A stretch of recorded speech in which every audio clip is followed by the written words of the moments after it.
مساء الفل. النهاردة مش جاية أتكلم نظري. النهاردة هوريكم ازاي قدرت أطبق كل اللي اتعلمته في منحة ديبا وشغلي ك QA انجينير في بناء بورتفوليو شخصي.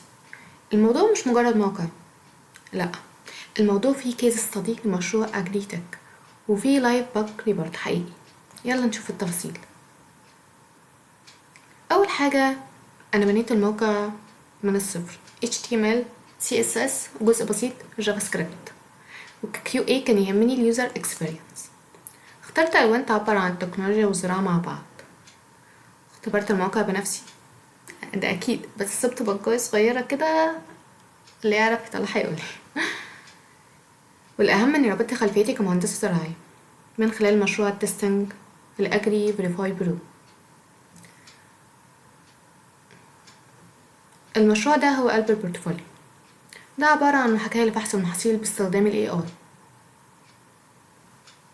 هنا عملت UI simulation لشاشة الفحص، وضفت زرار generate report عشان أحاكي end to end user. طبعا أنا اتكلمت قبل كده عن طريقة كتابة البج وأهمية ال severity وال priority وال steps expected وكله تمام. والتحدي كان إن نضمن إن اللوجيك بتاع المحاكاة شغال صح في كل الظروف.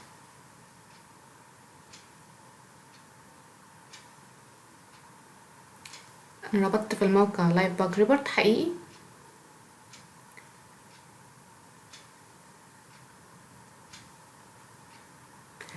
وفي النهاية الهدف من اللي عملته إن أقول لكل حد بيعمل كارير شفت استغل خلفيتك القديمة، هي دي اللي بتميزك. طبعا منسيتش الدارك مود.